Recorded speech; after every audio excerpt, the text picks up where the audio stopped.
It was a case that shocked the world, a tale of false prophecy, blind obedience, and unimaginable horror.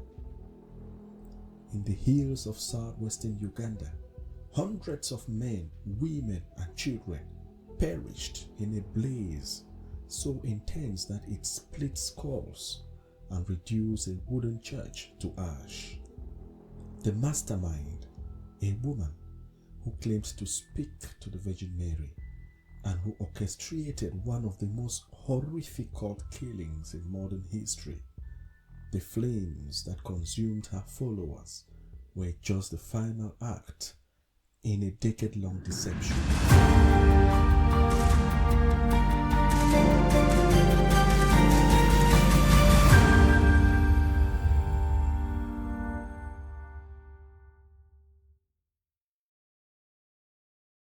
Hello and welcome to another episode of Crimes of Africa. Today's story takes us deep into the heart of Africa, to a place where fear, faith, and fanaticism collided in a tragedy so horrific that it surpassed even Jonestown.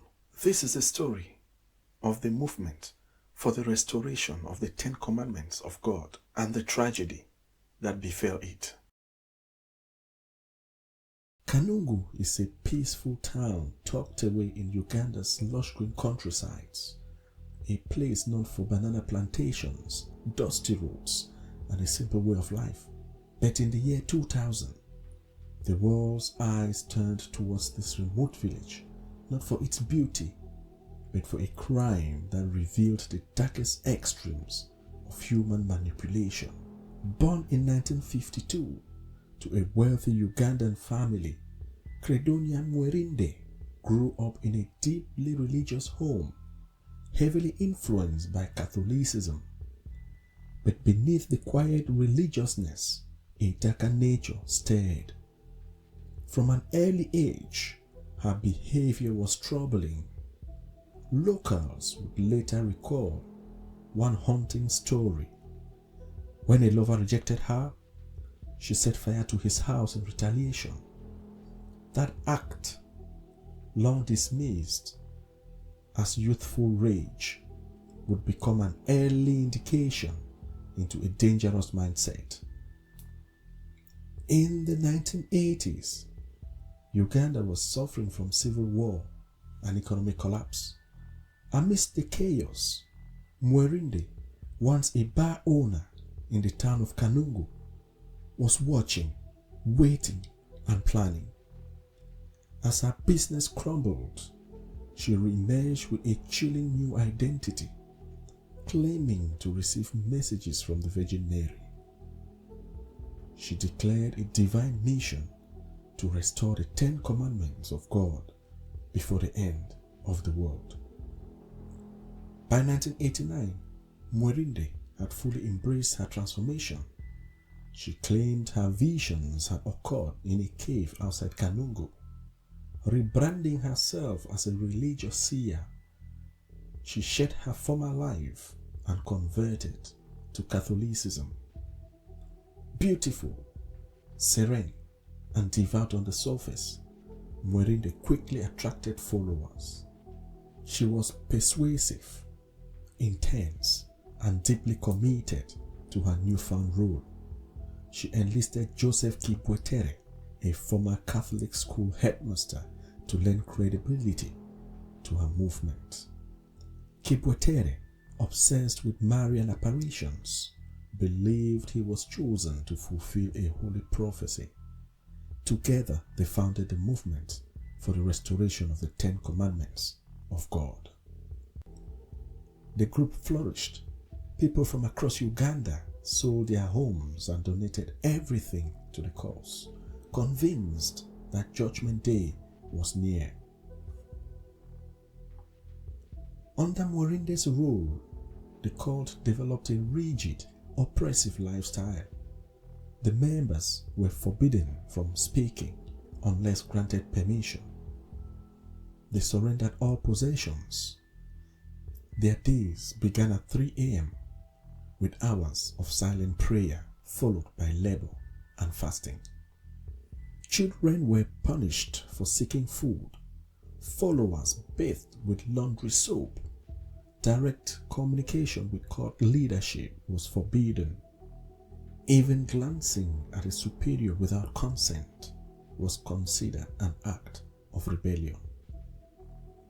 To her inner circle, Mwerinde was no longer just a prophetess, she was the programmer, a spiritual conduit receiving divine programs from the Virgin Mary. The cult prophesied that the world would end in 1992. When it didn't, the predictions were revised in 1995. Then again in 1999. Yet each time, the earth continued spinning. Doubts began to fester. Some followers quietly slipped away. As momentum declined, Mwirinde's grip tightened. She couldn't afford to lose control.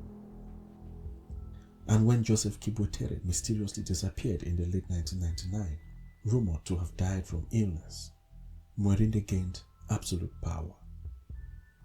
In silence and secrecy, she began preparing for something far more sinister.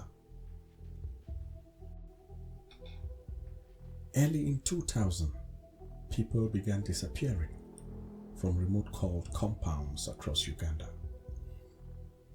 Entire families vanished without a word.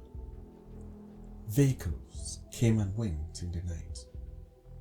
Neighbors heard digging, but were told new latrines were being built.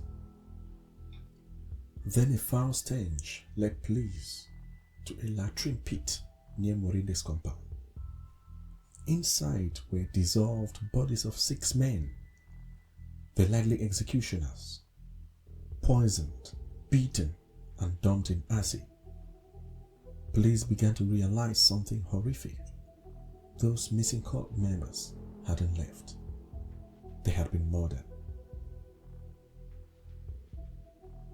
On March 17, 2000, just before dawn, Mwerinde was spotted on a bus out of Kanungu.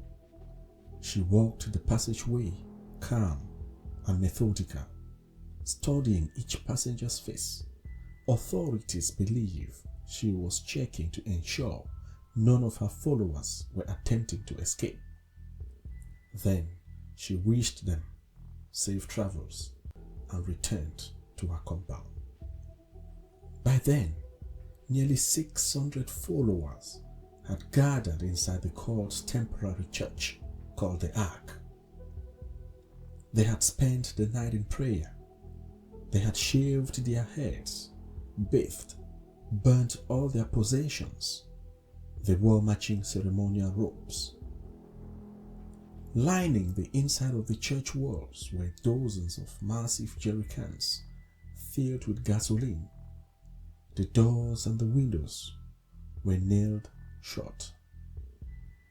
What happened next can only be described as hell on earth. A fireball ignited inside the church. It was so intense that it split bones and blew out windows. Not a single person escaped. Police believe Mwerinde orchestrated every step. She may have ordered the church to be burnt down from within. She vanished before the fire. In the days that followed, police unearthed mass graves across Uganda. More than 1,000 bodies were found, some poisoned, others strangled or beaten. The true death toll may never be known. Some estimates place it as high as 3,000. What began as a promise of salvation ended in mass murder. Mwerinde had used the apocalypse as a cover for slaughter, to maintain power, to silence doubters, or simply because no one was left to question her. To this day, Credonia Mwerinde has never been captured. Authorities believed She crossed to the Democratic Republic of Congo, a place nearly impossible to track fugitives. She remains one of Africa's most wanted women. Her name is widespread in fear. Her crimes nearly forgotten. Morinde's story is a chilling example of how apocalyptic belief, charismatic manipulations, and blind devotion can emerge into catastrophe. Her ability to weaponize faith and escape justice raises uncomfortable questions about the nature of cults, the power of the prophecy, and the often overlooked dangers of female cult leaders. Thank you for joining us for this haunting episode of Crimes of Africa. Until next time, be wary of those who claim to have divine truth, especially when they demand everything in return.